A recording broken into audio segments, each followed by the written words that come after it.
ओम ह्रीं क्रों मं पापं खंडे खंडे जय जय दादा पचे पचे पाचे पाचे ओम नमो अरं छां छीं छीं हं स छां वाय स छां छीं छूं छीं छूं छं छं क्लीं रां ह्रीं क्लीं ह्रीं क्रों रां रां रां ह्रीं रां नमोते भगवती श्रीमती श्री नीलेंद्र का नीलेंद्र कुमार जैन सपरिवारस्य ललितपुर निवासी रमादेवी वंदना अनुभव जैन परिवारस्य मीनाराय गजेंद्र जैन निधि रक्षित जैन ललितपुर निवासी परिवारस्य प्रफुल्ल कुमार जैन ललितपुर परिवारस्य राजेश जैन अर्पित सोई संजीव जैन रविंद्र जैन आयुष अनुशन अनिता जैन परिवारस्य अशोक जैन सचिन जैन परिवारस्य समस्त शांतिधारा करता परिवारस्य श्रीरस्तु भक्तिरस्तु तुष्टिरस्तु पूर्तिरस्तु शांतिरस्तु कांतिरस्तु कल्याणस्तु स्वाहा समस्त शांतिधारा करता परिवारस्य कार्य सिद्धर्थम सर्व विघ्न निवारणार्थम श्रीमद् भगवत सर्वज्ञ परमात्मा परापवित्राय नमो नमः समस्त शांतिधारा करता परिवारस्य शांति बंटा। स्वाधीनता वस्तु का स्वभाव है। स्वतंत्र वस्तु प्रत्येक दे अपने आप में प्रत्येक वस्तु का अस्तित्व स्वतंत्र होता है।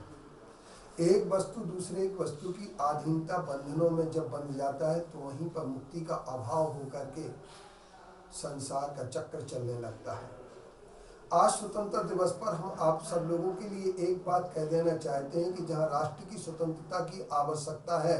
जहां संप्रभुता की स्वतंत्रता आवश्यक है, जहां पर हमारे लिए अपनी भूमि की स्वतंत्रता आवश्यक है, अभिव्यक्ति की स्वतंत्रता आवश्यक है, मौलिक अधिकारों की स्वतंत्रता आवश्यकता है, वहीं पर हमें अपनी आत्मा की स्वतंत्रता भी आवश्यक है।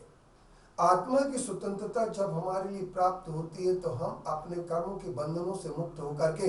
अपने जीवन को सच और साफ सुथरा बना देते हैं। लेकिन स्वतंत्रता की सार्थकता भ्रष्टाचार से ऊपर उठ करके ही होती है। आज हमारा देश आर्थिक रूप से परतंत्र होता चला जा रहा था, लेकिन एक बात जरूर है कि हमारे अंदर आर्थिक स्वतंत्रता भी आवश्यक है। जहां आर्थिक स्वतंत्रता हमारे लिए आवश्यक है, वहीं पर हमारे लिए आवश्यक है कि हम अपने भ्रष्टाचार आतंकवाद से मुक्त होकर के हम आतंकवाद भ्रष्टाचार से मुक्त होकर के अपने जीवन को बहुत आधारभूत बना सकते हैं। देश हमारा जब उन्नतिशील होगा, विकासमय होगा, तब हमारा ही देश इस क्षेत्र में आगे बढ़ता चला जाएगा, और जब हमारा देश आगे बढ़ेगा तो हमारा सब कुछ आगे बढ़ेगा। अब चलते हैं, मेरी भावना में यही बात कही गई है कि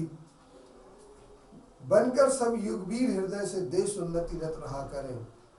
हमें देश की उन्नति एक आवश्यक है, और आर्थिक स्वतंत्रता को प्राप्त कराने के लिए परम पूज्य आचार्य श्री विद्यासागर जी महाराज जी ने एक सबसे बड़ा स्वरोजगार केंद्र अपनाया, जिसका नाम हथकरघा है। हथकरघा के माध्यम से जहां पर आर्थिक स्वतंत्रता होगी, रोजगार की स्वतंत्रता होगी, वहीं पर देश उन्नति की बात होगी। देश की आज़ादी में चरखा का बहुत बड़ा योगदान है, और इसलिए एक समय कांग्रेस ने अपने ध्वज में चरखे को स्थान दिया था, परंतु आज हमें इस बात पर विचार करना है कि यह हमारे देश के छोटे छोटे रोजगारों जो समाप्त हो रहे हैं, जो हम नौकरी की ओर बढ़ रहे हैं, नौकरी पाताल तक हमारे लिए नहीं मिल रही है, फिर भी हम नौकरी के पीछे पड़े रहते हैं, तो क्यों ना हम स्वतंत्र रोजगार की ओर बढ़ें, स्वावलंबी रोजगार की ओर बढ़ें, और वह हमारा स्वावलंबी रोजगार होगा हथकरघा। उस हथकरघा की ओर जब हम बढ़ेंगे तो निश्चित तौर पर हमारा देश भी आगे बढ़ेगा। हमारा देश का प्रत्येक नागरिक स्वाभिमान की जिंदगी जीना शुरू कर देगा।